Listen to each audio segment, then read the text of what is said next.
वासरमणिरिव तमसां राशीन्नाशयति विघ्नान् कञ्जासनादिसुरविन्दरसत्किरीटकोटिप्रहर्षणसमुज्ज्वलदङ्घ्रिपीठे त्वामेव यामि शरणं विगताम्यभावं दीनं विलोकय दयाद्रविलोचनेन।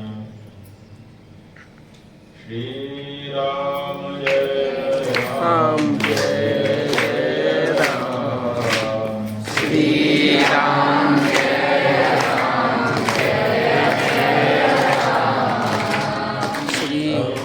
जय हो। अधर्म का नाश हो, प्राणियों में सद्भावना हो, विश्व का कल्याण हो। गो माता की जय हो। नमः पार्वती जय हर हर महादेव।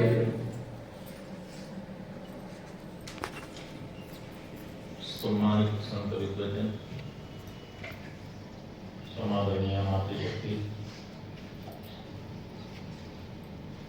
भगवान शंकराचार्य जी के साथ ही अवतार धारण करने वाले चारों वेदों में से अथर्ववेद की प्रतिमूर्ति चल मूर्ति टोटकाचार्य जी महाराज के बारे में कल हम लोगों ने थोड़ी सी चर्चा की। उन्होंने जो अष्टक लिखा, 8 श्लोकों से अपने गुरु जी की स्तुति की, उसका अर्थ जानने के लिए अपने लोगों ने प्रयास किया।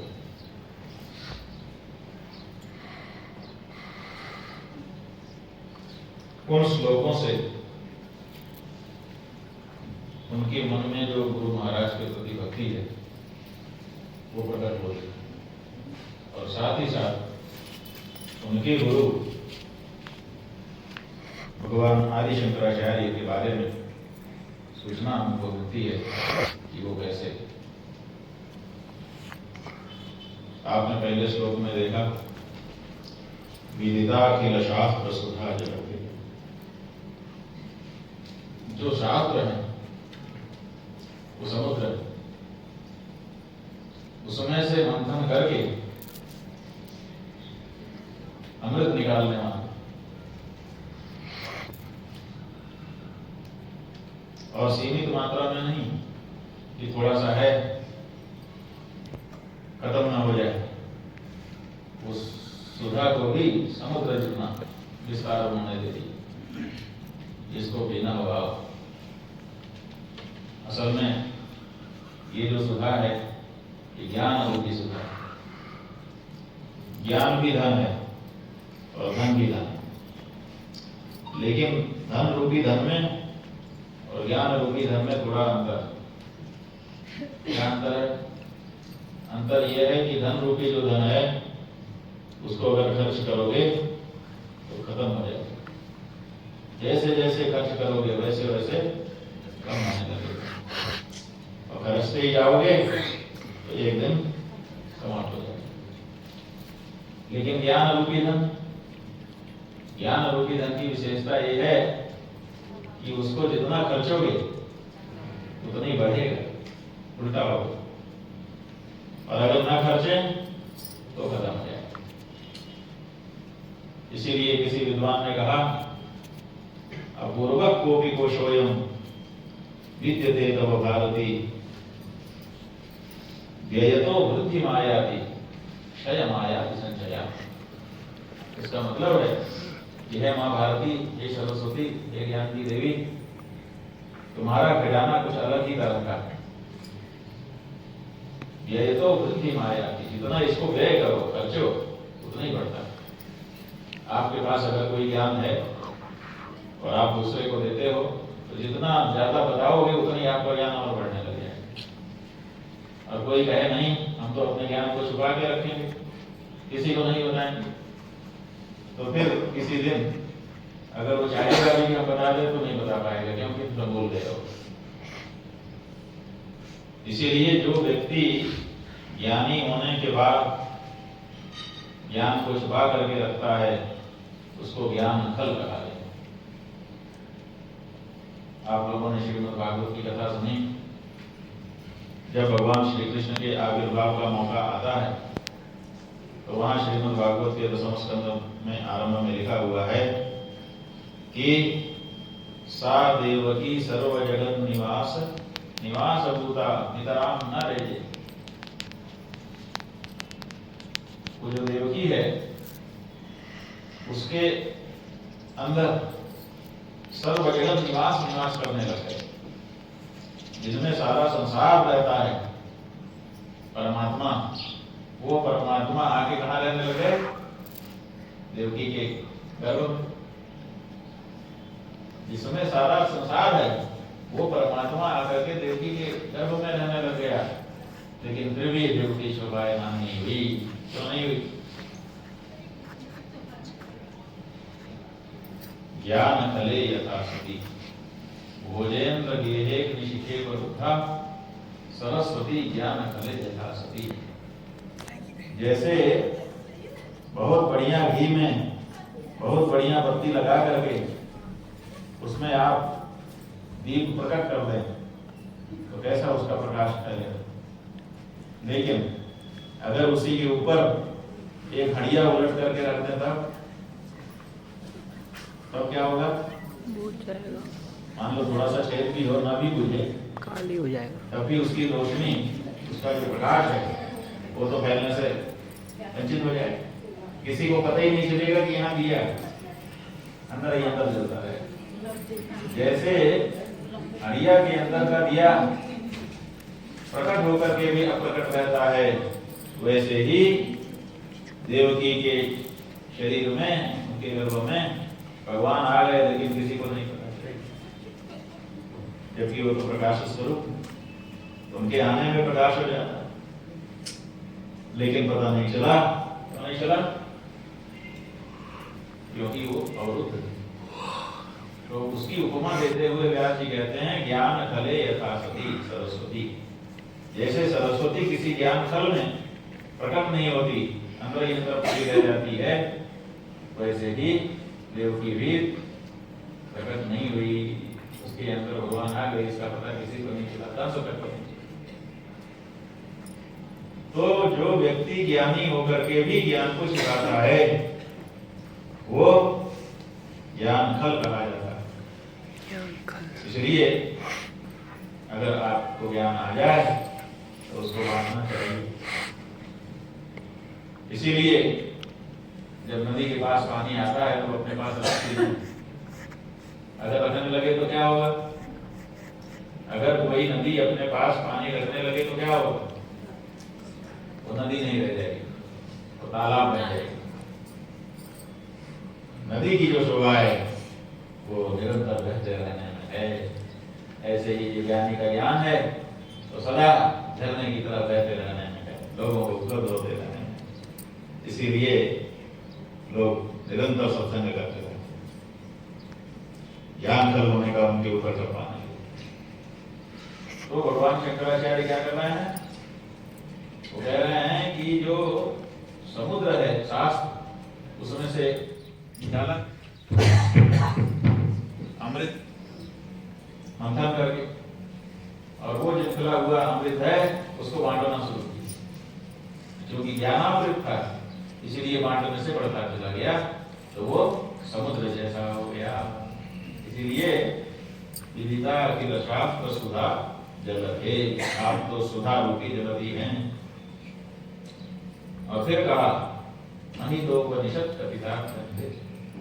ये जो महान उपनिषद हैं, इनकी महानता का हमको फायदा कब मिलेगा?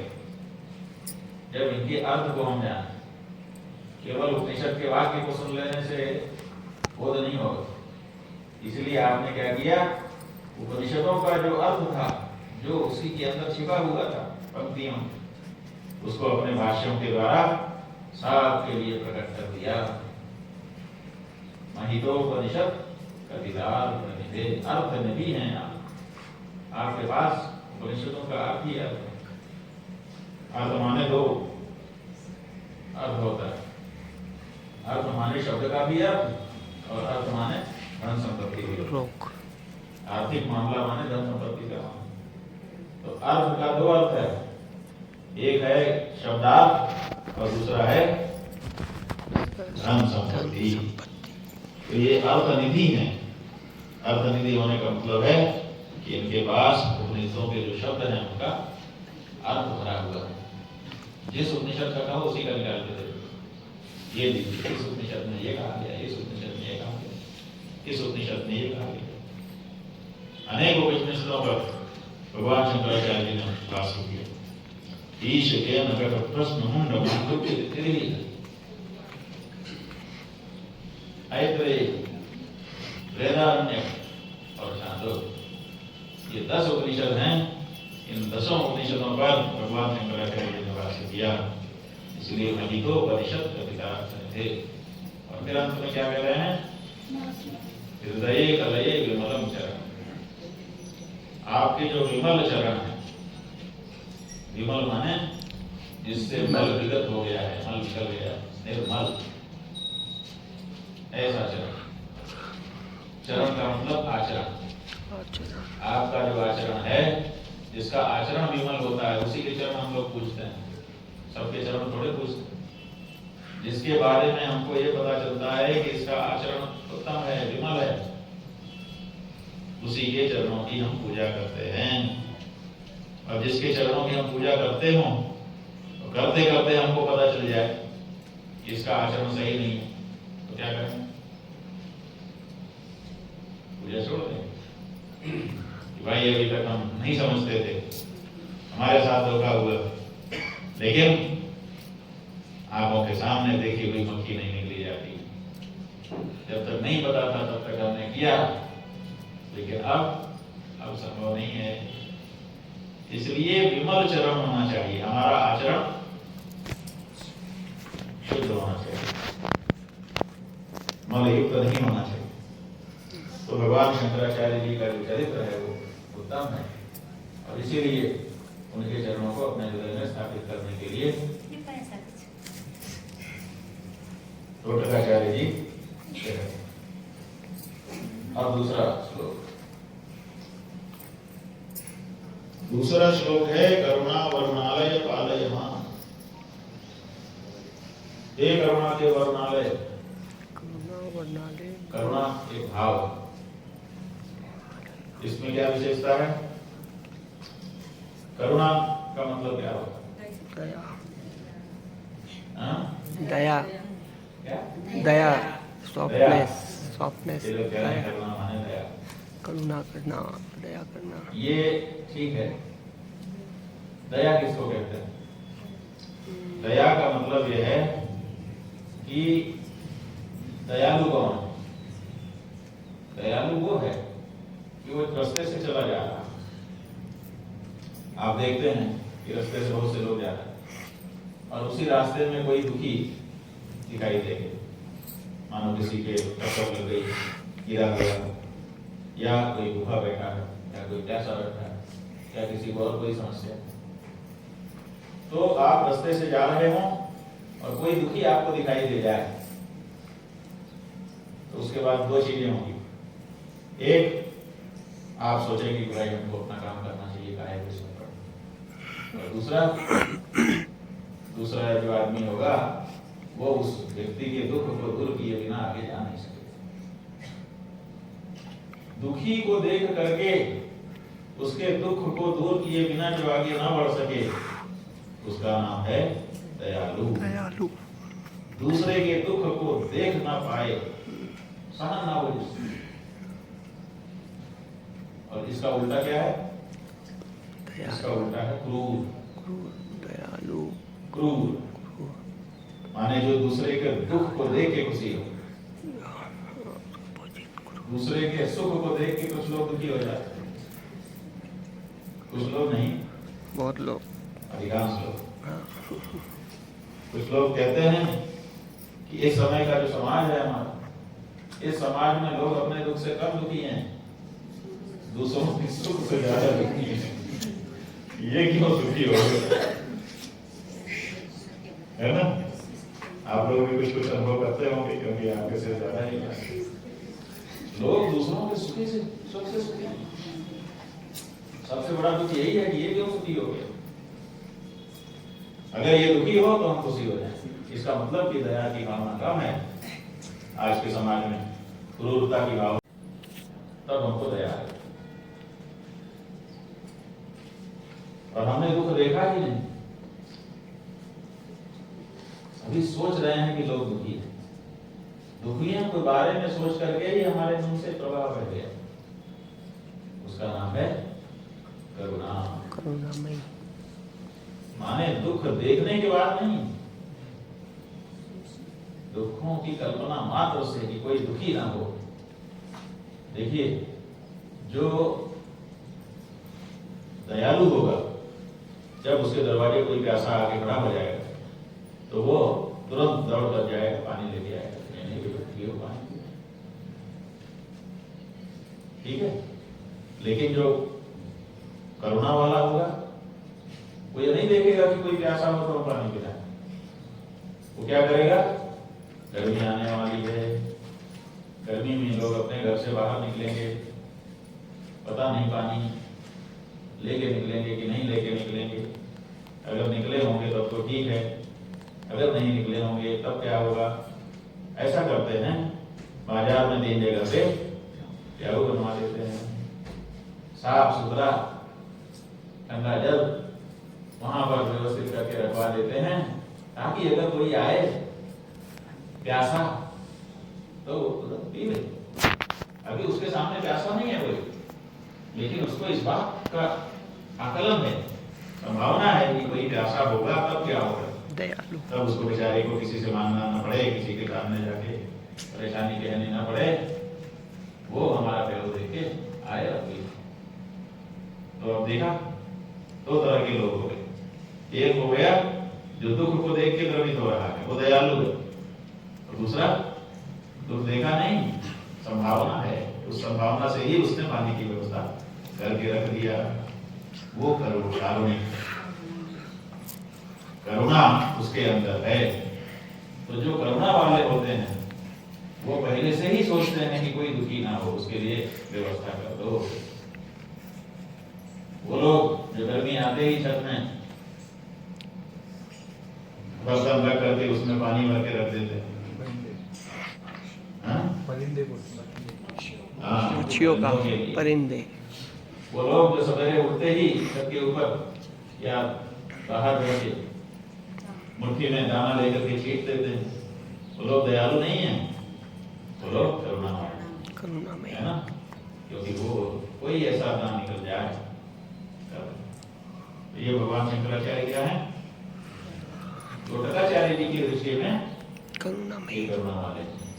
और कितनी करुणा है, का करुणा वरुणालय। आप तो करुणा के वरुणालय। वरुणालय माने, वरुण माने जल के देवता, जलाभिमानी देवता माने जल, और आलय माने समूह। जहाँ खूब पानी होता है उस जगह को वरुणालय कहा जा सकता है। तो सबसे ज्यादा पानी कहाँ होता है, समुद्र, प्लेंटी ऑफ वाटर, समुद्र। इसका मतलब करुणालय माने समुद्र, और करुणा वरुणालय माने करुणा के समुद्र। तो टोटकाचार्य जी क्या कह रहे हैं शंकराचार्य जी से, गुरु जी आप तो करुणा के सागर हैं, करुणा वरुणालय पालय मां, मेरा पालन करिए, मेरी रक्षा करिए।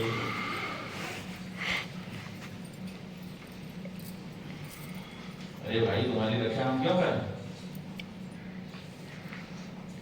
तो कहते हैं हम रक्षा के योग्य हैं, इसलिए हमारी रक्षा करें। सबकी रक्षा थोड़े की जाती है, जिसके ऊपर समस्या हो उसकी रक्षा की जाएगी। अब राष्ट्रपति अपने राष्ट्रपति भवन में बैठा है, हम लोग जोशी मंडी लोग की कमेटी बना, राष्ट्रपति रक्षा समिति। आती दुनिया को उसका राष्ट्र बना, कोई मतलब नहीं, कोई मतलब नहीं है। वो स्वयं रक्षित है, उसकी क्या रक्षा करो। अरे रक्षा करनी है तो और बहुत से लोग तो दाढ़ी, गौ माता डंडा खा रही, हमारी दूसरी बहुत सारी माताएं बहनें अलग अलग तरह से प्रताड़ना पा रही हैं। रक्षा करनी है तो उनकी रक्षा के लिए समिति बनाना होगा। इसका मतलब है कि रक्षा की योग्यता होनी चाहिए।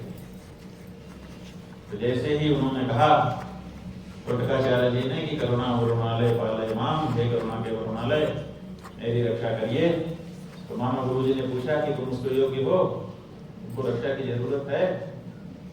तो कहते क्या है, भवसागर दुख विदो निगम। हाँ गुरु जी, मैं परेशान। अरे भाई तुमको क्या परेशानी आ गई? कहा हमको परेशानी ये आ गई कि ये संसार रूपी जो समुद्र है, भव सागर, भव सागर इसको कहते हैं संसार। भव सागर क्यों कहते हैं? इसमें होना महत्वपूर्ण है। एक ही चीज इसमें महत्वपूर्ण है, भव माने होना। वो धातु से भव शब्द बनता है, इसका मतलब होना। इस संसार में क्या विशेष है? हम हुए हैं, हम होना चाहते हैं। हम हुए थे, यही तो है। हम हुए हैं माने पैदा हुए, तभी तो संसार को देखा। उसके पहले संसार था। जब तक आप पैदा नहीं हुए थे, जन्म नहीं लिए थे, हुए नहीं थे, तब तक आपके लिए कहां संसार था? जब से आप हुए तभी से यह संसार आया। और इस संसार में विशेषता क्या है? इसमें होना चाह रहे हैं, जो हम नहीं है वही होना चाह रहे हैं। बच्चा जवान होना चाह रहा, बूढ़ा भी जवान होना चाह रहा है। जवान बूढ़ा होना चाह रहा, बच्चा भी जवान होना चाह रहा है और बूढ़ा भी जवान हो रहा है। निर्धन धनवान होना चाह रहा है, मूर्ख विद्वान होना चाह रहा है और अशक्त जो है वो बलवान होना चाह रहा है। कोई न कोई कुछ न कुछ होना चाह रहा है। जो पार्षद है वो अध्यक्ष बनना चाह रहा है, जो अध्यक्ष है वो और आगे दूसरी सदन में जाना चाह रहा है, विधायक बनना चाह रहा है। और जो विधायक बन चुका अब उसको सांसद बनने की इच्छा माने वो भी होने के बाद भी बहुत कुछ होना है। जो लोग जो कुछ हो चुके हैं अभी भी उनको तृप्ति नहीं है, कुछ न कुछ अभी भी उनको होना है। इसलिए होने से ये संसार हमारे सामने आया और इसमें होना ही होना लगा। ये हो जाए, ये हो जाए, ये हो जाए, ये हो जाए, ये हो जाए, यही हर समय हो जाए, हो जाए, हो जाए। भव भव भव, ये भव है उसी का संसार। तो ये जो होने की हमारे मन में आकांक्षा है, हमारा किसी से हम परेशान है, हमारी क्या परेशान है? अरे अपनी जगह पे ठीक है, खाने पीने को कुछ न कुछ तो मिल ही जाता है, शरीर का पोषण हो ही जाता है। अगर कोई एक जगह पे चबूतरे पे जाके बैठ जाए, आप लोग प्रयोग करके देख लीजिए, हम लोग कर चुके हैं। किसी चबूतरे पे आप किसी शहर में जाके बैठ जाइए, कोई कुछ नहीं बोलेगा। 2-3-4 घंटा जब हो जाएगा तब एक आध व्यक्ति आएगा कि अरे भाई क्या बात, कहाँ से आए, क्या हुआ, क्यों बैठे, कुछ काम है? और फिर संध्या काल हो गई, कोई ना कोई आपको देख रहा है, फिर वो कहेगा आपने कुछ खाया नहीं, किया नहीं, मैं कुछ ला दूं क्या? वहीं से वो चिंता करने लगेगा और कोई ना कोई लाके दे ही देगा, तो आपको खाना मिल जाएगा। ऐसा नहीं है कि केवल घर वाले देते। हम लोगों ने क्यों कहा वसुधैव कुटुंबकम्? इसीलिए कि जहां हम गए किसी न किसी ने हमारे खाने पीने के बारे में हमसे पूछा और हमारी जरूरत की चीज हमको ला के दी। आज भी ये दिखाई देता, और केवल अपने यहाँ नहीं, सब जगह। अपने यहाँ तो अभी कम है, कुछ देशों में तो ज्यादा ही हो गया। कई देश ऐसे हैं जिसमें लोग सामान खरीदते हैं खाने को। जैसे जा करके आपने 2 पैकेट ब्रेड खरीदा तो लोग 3 पैकेट का खर्चा दे देते हैं। हमको 3 पैकेट का पैसा देंगे, 2 पैकेट लेके चले जाएंगे। एक पैकेट जो छोड़ दिया तो दुकान वाले को छोड़ दिया कि अगर कोई बिना पैसे वाला आए तो उसको दे देना मेरी तरफ से, मैं कहाँ खोजने जाऊं।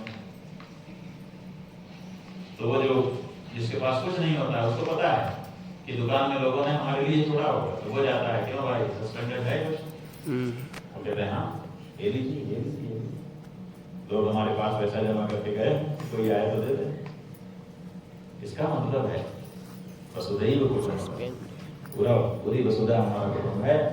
हर जगह पूछने वाले और सहयोग करने वाले आदमी विद्यमान हैं, इतना कलयुग आने पर भी। तो ये जो भवसागर है इसमें समस्या शरीर को धारण करना नहीं है। एक बात जान लीजिए, अगर आप घर में हैं और बहुत ध्यान रखते हैं, विटामिन भी खाते हैं, टॉनिक भी पीते हैं, नाश्ता भी करते हैं, भोजन भी करते हैं, सब करते हैं, तब हो सकता है कि आप कुछ दुबले पतले हों। लेकिन जिनका ये सब नहीं है तय,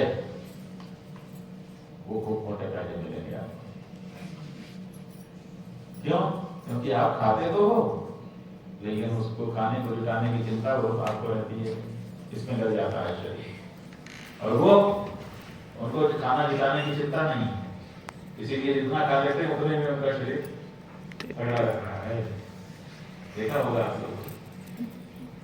तो शरीर की रक्षा समस्या नहीं है संसार में। समस्या क्या है? ये जो हो जाना, ये अब ये होना है, वे होना है, वे होना है, वे होना है। इस होने के कारण इस संसार के लोग दुखी हैं।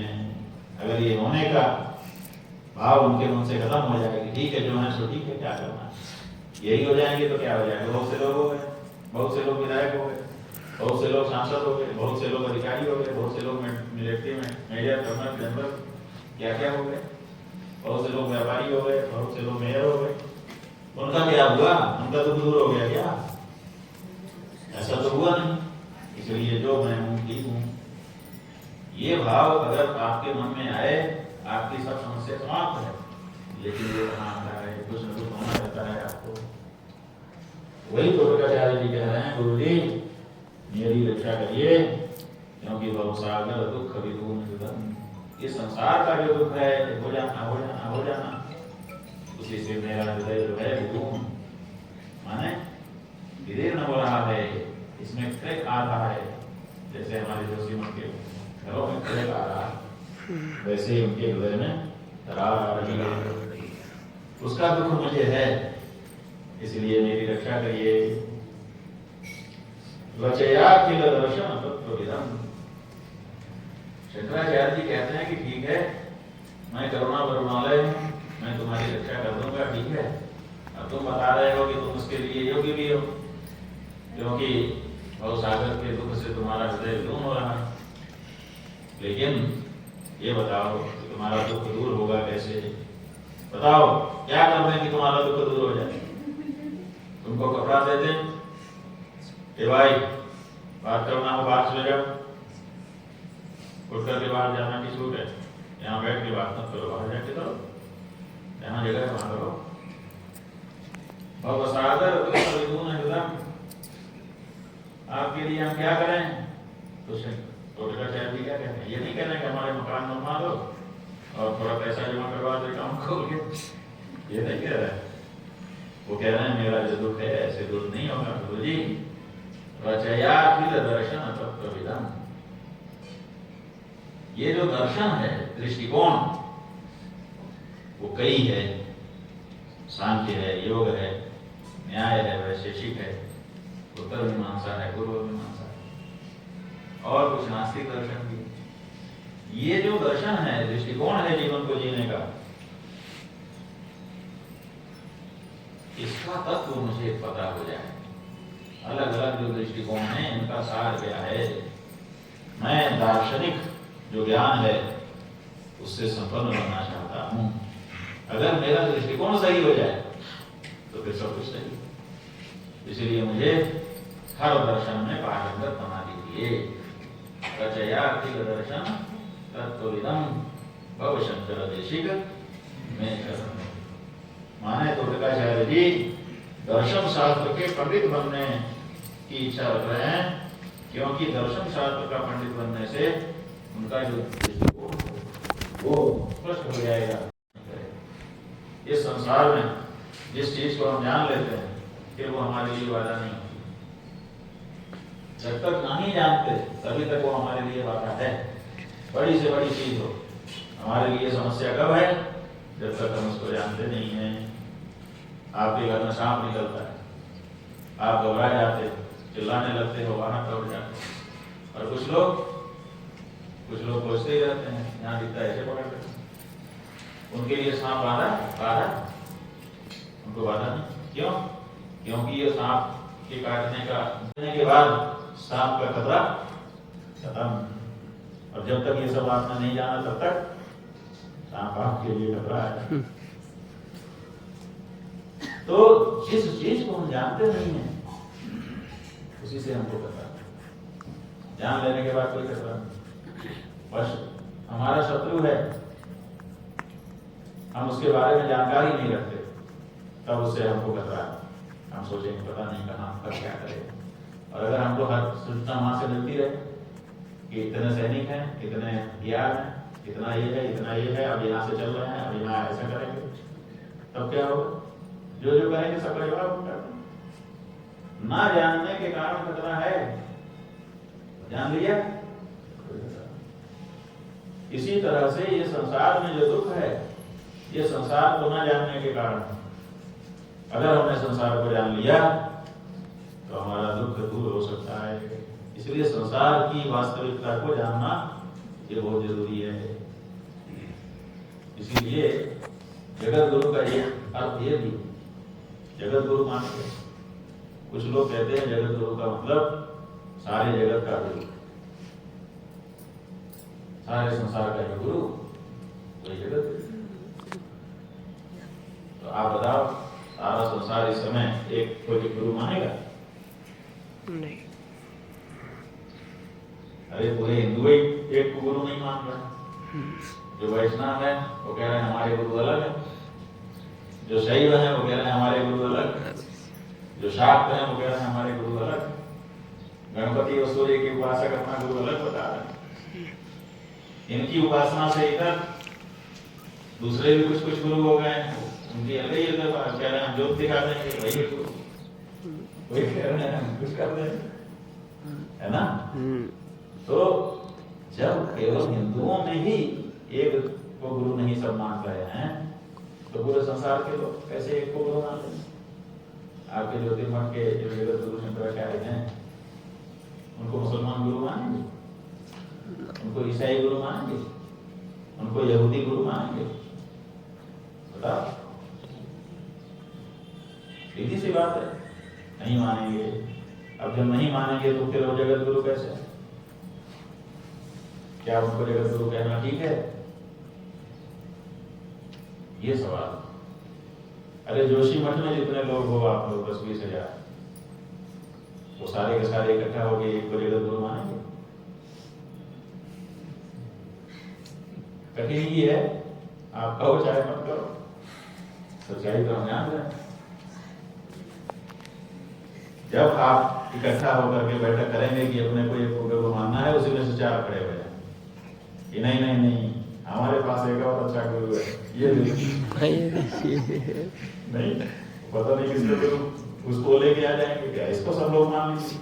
जब उसको मानने की बात आएगी तो फिर उसकी तरफ से चार लोग खड़े हो जाएंगे नहीं ये हालत। तो ऐसे में अगर सारे जगत का गुरु जगत गुरु है तब तो बड़ा मुश्किल हो जाएगा। तब फिर जगत गुरु का क्या मतलब? तो जगत गुरु शब्द का दूसरा अर्थ देखना है। वो अर्थ क्या है? वो अर्थ ये है कि जैसे गणित गुरु, किसी को कहा जाए ये गणित गुरु, तो गणित गुरु का मतलब ये गणित विषय को अच्छे से जानते हैं और दूसरों को बता सकते हैं। विज्ञान गुरु का मतलब विज्ञान का अच्छा अध्ययन है। अगर कोई पूछेगा तो विज्ञान की बात उसको सिखा सकते हैं। योग गुरु का क्या मतलब? माने इनसे योग पूछेंगे तो ये योग बताएंगे, यही ना? तो जैसे गणित गुरु गणित बता सकता है, जैसे विज्ञान गुरु विज्ञान बता सकता है, जैसे योग गुरु योग बता सकता है। बीच में मटुकनाथ आए थे, लव गुरु थोड़ा हंसाने के लिए बोल रहे हैं, बहुत भारी न हो जाए। तो वो कह रहे थे कि मैं प्रेम करना सिखा सकता हूँ। ठीक है, तो अब किसी विषय का जो जानकार है वो अपने विषय को बता सकता है। ऐसे ही जो आपका जगत गुरु है वो पूरे संसार का गुरु है कि नहीं, वो बात की बात, लेकिन वो जगत के बारे में आपको बता सकता है, वो जगत की सच्चाई है। ये जो संसार है इसकी वास्तविकता को जो जानता हो और वो बताने में सक्षम हो, जगत की वास्तविकता बता सके, उसी का नाम जगत गुरु है। इसलिए जो आगे पूछता है ये संसार ही तो है जिसने हमको बांध के रखा, जिसने हमको घुमा घुमा के रखा, घर में रखा, उस भ्रम का अनुमोदन जो कर सकता हो, संसार की सच्चाई को आपको बता सकता हो, वो जगत गुरु। इसीलिए टोटकाचार्य जी क्या कह रहे हैं, रचयाखिल दर्शन तत्वविदम, मुझे समस्त दर्शनों का तत्वविद बना दीजिए।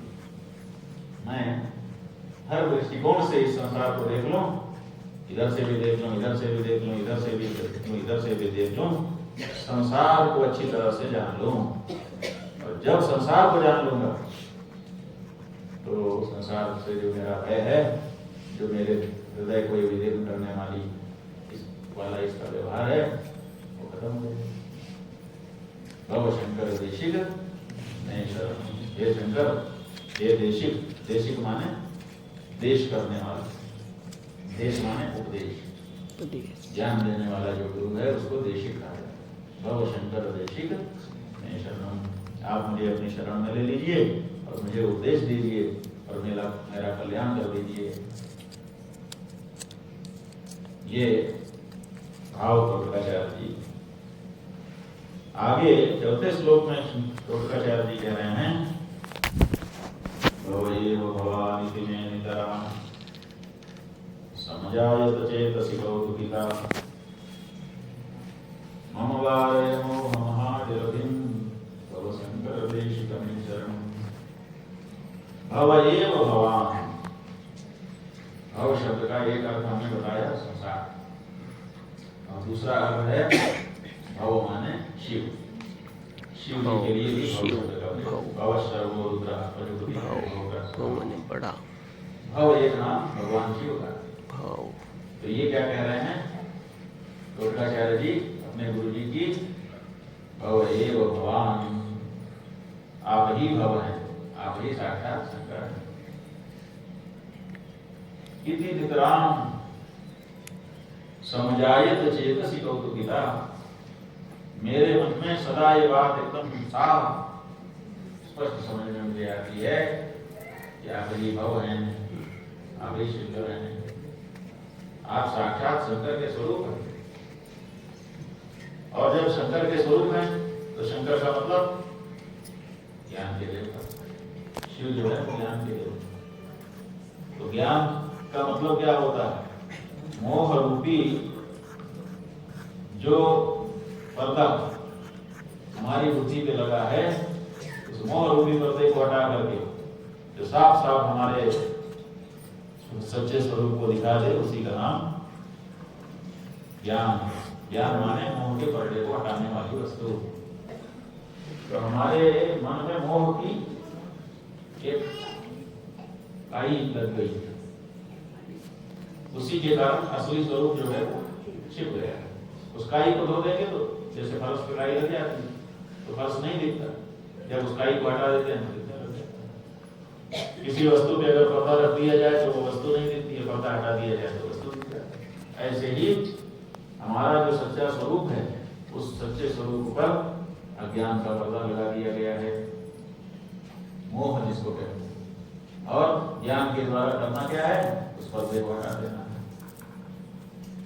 तो आप ही साक्षात शंकर हैं, ऐसा मेरा मन हर समय स्पष्ट रूप से जानता है। और इसीलिए आप ज्ञान के देवता हैं। हमारे मोह रूपी जो मोहवारय मोह ये मोह रूपी जो समुद्र मेरे सामने आके खड़ा हो गया है, जिससे पार मैं नहीं जा पा रहा हूँ, उस मोह रूपी जल्दी को आप समाप्त कर दीजिए। भव शंकर देशिक में शरण, हे शंकर, हे देशिक, मुझे शरण में ले लीजिए। ये होगा कैसे? जैसे गुरु शिष्य को शरण में लेगा वैसे ही काम बन जाएगा, उसकी मोह रूपी जो समस्या है वो दूर हो जाएगी, एकदम से नहीं होगा। तब क्या करेगा? कह रहे हैं सुकृते विकृते बहुधा भवतो कविता समदर्शनता विसुता अतिदीनमिमं परिपालयमानं भव शंकर देशिक में शरणं। कह रहे हैं गुरु जी, मैं जानता हूँ एकदम से नहीं होगा, लेकिन क्रम से तो होगा। शुरुआत तो कहीं ना कहीं से करनी पड़ेगी। आप मुझे जब अपनी शरण में ले लेंगे तो क्या करेंगे? सुकृते विकृते। जब व्यक्ति गुरु के पास नहीं गया रहता है तब में और गुरु के पास चले जाने वाले में दोनों में अंतर हो जाता है। क्या अंतर होता है? कहा पहले वो कुछ नहीं करता है, जो उसके मन में आता है वही करता है, लेकिन जब गुरु के सानिध्य में चला जाता है, शरणागत हो जाता है, तब वो जो कुछ करता है उस पर गुरु जी की नजर रहती है। और नजर रहने पर क्या होता है? अगर वो सही करता है तो गुरु जी कुछ नहीं बोलते, और जैसे ही गलत करने लगता है गुरु जी वही क्या कर रहा है, तरेक देते हैं आप। तो उससे क्या होता है? वो गलत करने से बच जाता है। सुकृते विकृते, सुकृत में माने पुण्य कर्म में आप अधिकृत कर देते हैं। जैसे ही कोई गुरु से दीक्षा लिया, गुरु जी ने उसको नियम कर दिया, ये करना है, ये ना करना, तो जो पाप कर्म है उनसे रोक देते हैं और जो पुण्य कर्म है उनको लगा देते हैं। अब पाप कर्म का फल दुख है और पुण्य कर्म का फल सुख है। तो सामान्य लोग पाप पुण्य दोनों करते रहते हैं। आप जब जीवन में हैं तो कुछ आपसे जो कुछ आप करते हैं उनमें कुछ पुण्य होता है और कुछ पाप होता है। इसीलिए आपको दोनों मिल करके मिल रहा है। आपके जीवन में कुछ सुख मिल रहा है, कुछ दुख मिल रहा है। क्यों? क्योंकि आपने मिला जुला किया।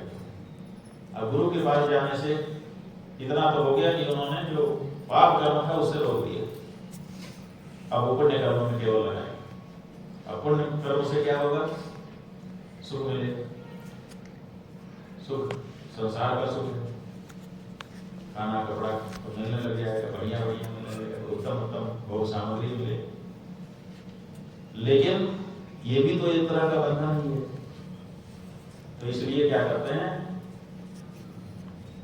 जो पुण्य कर्म का फल है, गुरु कहते हैं देख तुझे मैंने अशुभ कर्म करने से रोक दिया, शुभ कर्म में मैंने तुझे लगा दिया, लेकिन इसके फल की इच्छा मत करना, नहीं तो फिर फंस जाएगा। सुख भोगने के लिए संसार में आना पड़ेगा और सुख भोगते भोगते अशुभ कर लेगा। अभी तो मैं मिल गया हम रोकने वाला, हर समय तो गुरु जी बैठे रहे। तो सुख भोगने के समय में अगर कुछ अशुभ कर लिया तब फिर से तेरा पतन हो जाएगा। इसलिए तू पुण्य कर्म जो कर रहा है उसकी भी फल की इच्छा छोड़ दे, निष्काम कर्म कर। गुरु जी इससे क्या फायदा हो? सुकृते विकृते बहुधा भवतो। आप जब सुकृत में अधिकृत कर देंगे, बहुधा ऐसा ही होता है, गुरु के पास जाने पर लोग पुण्य कर्म में लगा देते हैं कि अच्छा कार्य करो। तो क्या होगा?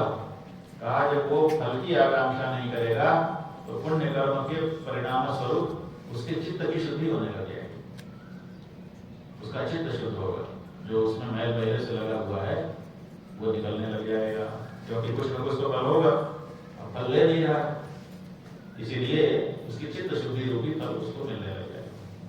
और जब चित्त शुद्ध हो जाएगा तब क्या होगा? भविता समदर्शन लालसता। अब उसके मन में समदर्शन की लालसा जागेगी। समदर्शन मतलब द्वैत से ऊपर अद्वैत में जाने की इच्छा जागेगी। जब मैं आत्म तत्व को जानना चाहता हूँ, मैं कौन हूँ, क्यों आया, क्यों ये सब करना पड़ रहा है, अब मैं आत्म तत्व को जानना चाहता हूँ। तो जब वो पाप कर्म से निवृत्त होकर के पुण्य कर्म में लगेगा, पुण्य कर्म में भी फलाकांक्षा छोड़ देगा, तब उसकी चित्त शुद्धि होगी और चित्त शुद्धि से उसके मन में ज्ञान की, असल ज्ञान की इच्छा प्राप्त होगी। भविता समदर्शन लालसा अतिदीनमिमं परिपालय मां। महाराज मैं बड़ा दीन हुआ। दीन क्यों? द्वैत की भावना के कारण मैं दीन हूँ। द्वैत जब हो जाता है, मैं हूँ और ये, जब दो देखते हैं हम, तो उसके कारण इसके पास जाता है, इनकी मूंछ बड़ी है, मेरी तो नहीं उतनी बड़ी है। अब इसी बात का रुक हो गया। उनकी दाढ़ी बड़ी है, मेरी नहीं हुई। इनके कान में सोने की बाली है, मेरे नहीं है।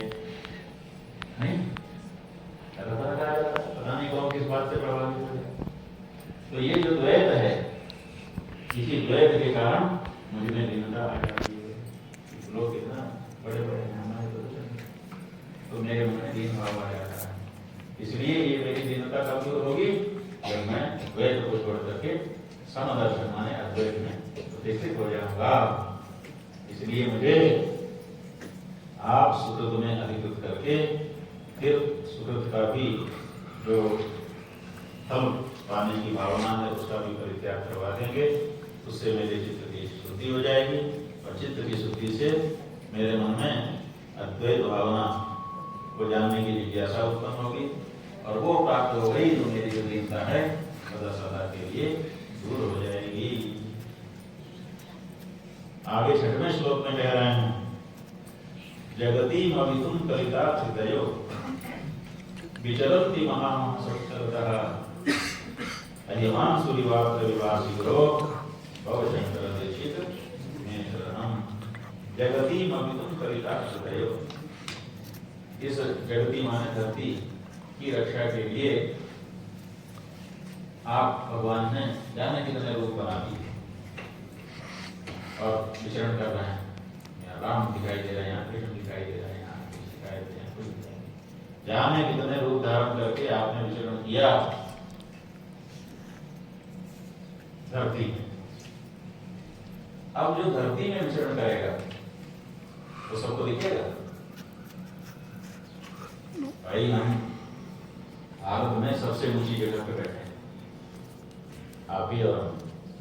अब यहाँ हम समझते हैं कि सबसे ऊंचाई पे खड़े हैं। अब यहाँ से अगर हम देखना चाहेंगे पूरे भारत के लोगों को हम देख पाएंगे। मथुरा में कृष्ण घूम रहे हैं, दिखेगा यहाँ खड़ा हो? इसके भी छत पे खड़े होकर देखिए, मथुरा दिखेगी? अरे मथुरा ही नहीं दिखेगी तो कृष्ण कहाँ? अच्छा चलो मथुरा नहीं, अयोध्या देख लो, यहाँ से अयोध्या दिखेगी? तो आपने अनेक रूप धारण किए और धारण करके धरती पर आप घूमे, लेकिन धरती पर रह करके धरती के लोगों को देख पाना कठिन है। और एक चीज ऐसी है जिसको हम सब देख पाते हैं, वो कौन है? चाहे यहाँ रहे चाहे कहीं रहे, हम लोग रोज सब देख सकते हैं। चंद्रमा, वो कौन? सूरज, हाँ? सूर्य, चंद्रमा, सूर्य भगवान आकाश मंडल में दिखाई देते हैं। आप चाहे ज्योतिर्मंड में रहो, चाहे अयोध्या में रहो, चाहे मथुरा में रहो, चाहे मेरठ में रहो, चाहे भोपाल में रहो, चाहे कलकत्ता में रहो, चाहे जयपुर में रहो, आप जहां रहोगे वहीं से कौन दिखेगा? सूर्य, सूर्य। तो ये कह रहे हैं टोटकाचार्य जी, गुरु जी आपने बड़े रूप धारण किए और धरती में विचरण करते रहे, लेकिन मैंने किस काम का, मैं उन सब रूपों को देख नहीं सका। ये जो आपका रूप है अहिमांसु विवात्र विभासी।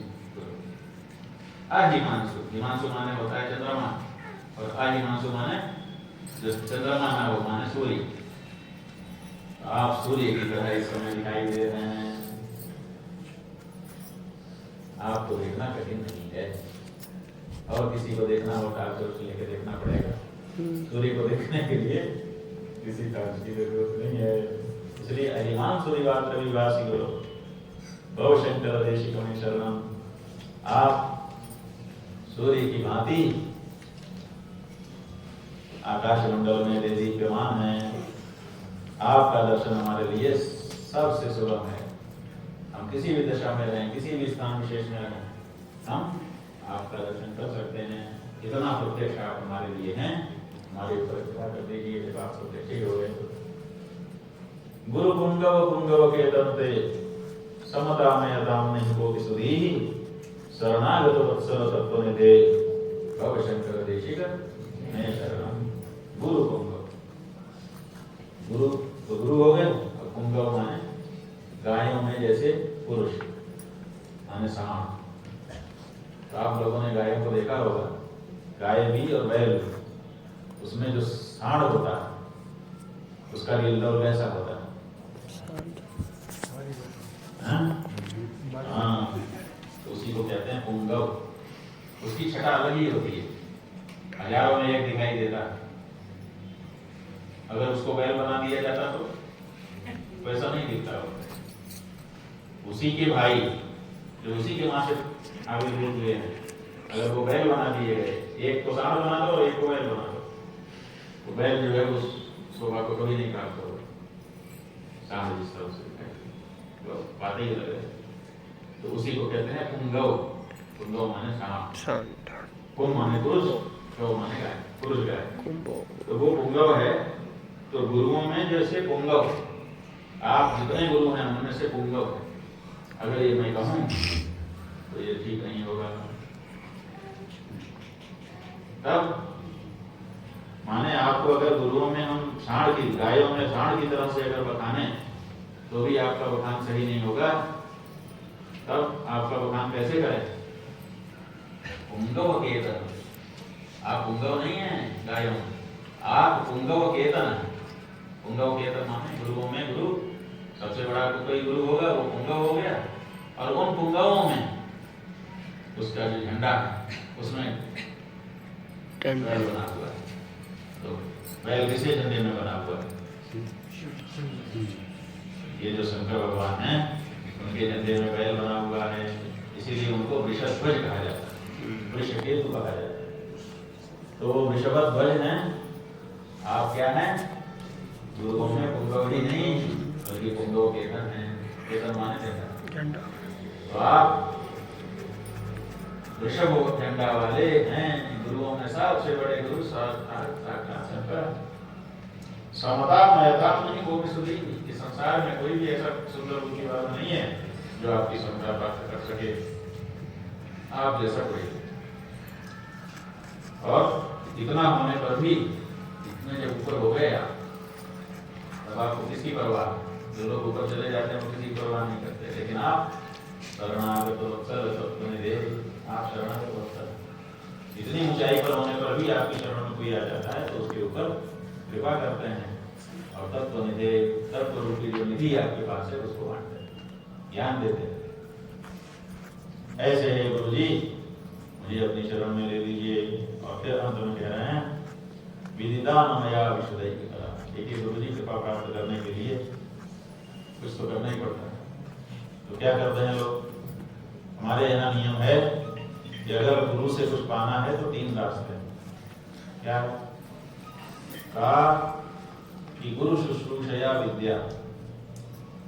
गुरु से विद्या चाहिए तो गुरु की सेवा करो। तो सामान्य लोग गुरु के पास आके गुरु की सेवा करते हैं, जैसे ही लोग करते हैं। जो हम बता रहे हैं वही दौड़ दौड़ के कर रहे हैं, बदले में हमारी विद्या चाहते हैं। इनके पास जो विद्या है वो हमें मिल जाए। गुरु शुश्रूषया विद्या एक तरीका कि गुरु की सेवा करके विद्या प्राप्त करो। और दूसरा तरीका क्या है? अगर सेवा न करनी हो तो पुष्कले न धने नवा, फिर बहुत मोटी थैली ले आके रखो गुरु जी के पास। आप कोई राजा महाराजा हैं कि भाई हमारे पास सेवा का टाइम नहीं है लेकिन ज्ञान चाहिए, तो पुष्कले न धने नवा, बड़ी थैली रखते हैं कि भाई धन के बदले में हमको कुछ बता दीजिए। तब हो सकता है कुछ लोग पैसा लेके पढ़ाते हैं, कोई कोई गुरु ऐसे हैं जिनको आप फीस दो तो पढ़ा देते हैं। दूसरा सही है। और तीसरा, अथवा विद्या विद्या, अथवा आपके पास एक विद्या है और उनके पास दूसरी विद्या है, तो आप उनके पास गए, देखिए आपको देने को तो कुछ नहीं है, लेकिन हमारे पास ये विद्या है, अगर आप चाहें तो हम आपको सिखा सकते हैं, और बदले में आप अपनी विद्या हमको सिखा दीजिए। तो विद्या का अदला बदली करने से भी विद्या प्राप्त हो सकती है। ये तीन रास्ते हैं, चतुर्थ तो नहीं बदलिए, चौथा कोई रास्ता नहीं। तो या तो सेवा से प्राप्त करें, या तो वित्त से प्राप्त करें, जैसे द्रोणाचार्य को धन दे करके पांडवों कौरवों ने विद्या सीख ली, और सेवा से तो जिंदगी है, और विद्या से भी विद्या। उपनिषदों में कई आख्यान आए, समय खत्म हो गए तो अपने लोग कल चर्चा करेंगे। विद्या से विद्या भी प्राप्त की गई, जब हम ये विद्या आपको देते हैं, आप ये विद्या हमको देते हैं। तो टोटकाचार्य जी क्या कह रहे हैं, महाराज जी हमारे पास विदिता मया विशदई की कला, हमारे पास कोई कला नहीं है कि हम आपको सिखा दें और उसके बदले में आपसे ज्ञान प्राप्त करें। न च किंचन कांचन मस्ती करो, और हमारे पास रुपया पैसा भी संपत्ति भी नहीं है कि आपको चढ़ा दें, उसके बदले में आप कृपा करें। इसलिए कुछ है नहीं हमारे पास, कार्य कुछ नहीं है तो काया है। कहा इसलिए आ गया क्योंकि मैंने सुना था कि आप सहज कृपालु। सहज कृपालु, दो तरह की कृपा है। जैसे गाय अपने लोगों ने देखी है ना, गाय के थन में दूध होता है, तो उसको जब हम लोग धो करके थपथपाते हैं तो थपथपाने के बाद दूध आ जाता है, फिर उसको दबा दबा के निचोड़ लेते। एक तरीका ये। दूसरा तरीका क्या है कि उसके बछड़े को छोड़ देते हैं, वो जाकर के मुंह मारता है और उसके मन में भाव लाता है, तो उसके थन में दूध आ जाता है। दो तरीके हो गए। आजकल तो एक मशीन का भी तरीका आ गया है कि थन में लगा के खींचे, उसमें तो खून भी आ जाता है, वो सही नहीं। तीसरा तरीका क्या है? का तीसरा तरीका गुरु जी एक ये है कि हमने धेनुओं में धेनु एक कामधेनु सुनी, आप लोगों ने भी सुना हो। कामधेनु की विशेषता क्या है? एक धेनु में और कामधेनु में क्या अंतर? धेनु में अंतर ये है कि उसको धोना पड़ता है, और कामधेनु अपने आप उसका दूध बहता है, नहीं बिना दूधे। उसके नीचे केवल कटोरा लगा करके यूं कटोरा लगा देना, कुछ करना नहीं। तो ऐसे ही कृपालु भी दो तरह के होते हैं। एक कोशिश करो तो कृपा बरसाते हैं, और दूसरे कामधेनु की तरह से यहाँ बैठे कृपा बरसात, जो जाए अपना भाग। तो टोटकाचार्य जी कह रहे हैं महाराज आप वो वाले गुरु नहीं हो जो किसी कारण से विद्या प्रदान करें, आप तो सहज कृपालु हैं। इसलिए द्रुतमेव विधेहि कृपां सहजां भव शंकर देशिकमय शरणं, आप सहज कृपा मुझ पर बरसा दीजिए। मैं किसी काम का नहीं कि आपको कुछ दे सकूं, कोई व्यवहार नहीं हो सकता, लेकिन क्योंकि आप सहज कृपालु हैं इसलिए मेरे ऊपर सहज कृपा बरसा दीजिए और मुझे अपना बना दीजिए। मेरे हृदय का जो दुख है उसको सदा सदा के लिए दूर कर दीजिए। ये प्रार्थना उन्होंने की, और आप जानते ही हैं इस प्रार्थना से भगवान शंकराचार्य जी ने उनके ऊपर सहज कृपा बरसाई, हमको अपना शिष्य बनाया, और आज उन्हीं की छत्रछाया में उन्हीं की कृपा के नीचे बैठ करके हम लोग ही कुछ न कुछ हेमन टीवी चैनल की कोशिश कर रहे हैं। ये जो सत्संग है ये सारा का सारा सबके काम का होता है कि नहीं पता नहीं, लेकिन सारा सुनने से इसी में से कोई कोई बात कभी कभी मन में बैठ जाती है। इसलिए सत्संग करते रहने से पता नहीं कौन सी बात हमारे मन में आके बैठ जाएगी, और अगर बैठ गई तो जैसे बीज अपने लोग धरती में छिड़ते हैं, अगर वही किसी धरती की कोख में जाके बैठ गया और सही जगह पे खाद पानी मिल गया तो वही अंकुरित होकर के बीज बन जाता है। ऐसे ही सुनते रहने से पता नहीं कौन सी बात हमारे हृदय में जाकर के बुरी हो जाएगी और कालक्रम से बड़ी होकर के बस पुष्पित और पल्लवित होकर के फलित हो जाएगी, ये कहे कोई नहीं जानता है। इसलिए आप लोग निरंतर सत्संग कर रहे हैं, आपको बड़ी प्रसन्नता है। आज आप लोगों ने किसी ने कोई प्रश्न हमको नहीं दिए, इसलिए उस बारे में चर्चा नहीं करेंगे। हालांकि हमारे नरोत्तम पारिक जी इन्होंने कुछ प्रश्न हमको दिए हैं, लेकिन ये ग्वालियर के किसी दिनेश पाठक जी की तरफ से आया। ये जो कैमरा है इसे लोग रिकॉर्ड करते हैं, रिकॉर्ड करके इन लोगों ने सार्वजनिक किया होगा। तो ग्वालियर में बैठा कोई पाठक दिनेश है, वो पूछने लग गया, इसीलिए क्या पता किसके मन में कहाँ क्या बात आ जाए, कहाँ किसको प्रेरणा मिल जाएगी। तो अपने को अपनी बात करते रहना चाहिए, नहीं जैसे नदी बह रही है, उसको क्या पता कि कौन हमारे किनारे आएगा, कौन डुबकी लगाएगा, कौन आचमन करेगा, कौन मार्जन कर देगा। बह रही है, कभी तो कोई आएगा जिसको हम तरोताजा कर सकेंगे, जिसके पास को धो सकेंगे। इसी आशा में, इसी प्रत्याशा में जैसे वो बढ़ रही, वैसे ही अपने लोग भी शास्त्र की चर्चा निरंतर करते रहेंगे। क्या पता किसी समय किसी को इसका लाभ मिल जाए। चल रहा हूं,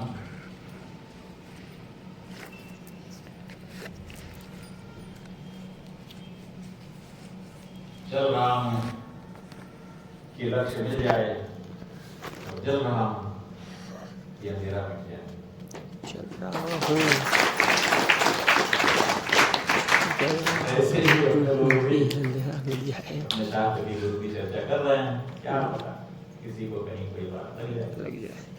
तो इतना ही कहकर आप सबके लिए अपने हृदय की जो शुभकामना भावना उसको व्यक्त करते हुए हमारी नगर पालिका की अध्यक्ष महोदया भी यहाँ आई, आप सब भी आए, शांति से बैठ करके आप सबने सुना। कोई प्रश्न किसी के मन में होगा तो अभी कल भी मौका है, अपने लोग उसको भी देखेंगे। और यही चाहते हैं कि मिलजुल करके अपने लोग एक दूसरे का सुख दुख देखें, एक दूसरे के काम आए, और नकारात्मकता जितनी हो सके अपने हृदय से निकले, ताकि अपना हृदय और ज्यादा हो। ठीक है।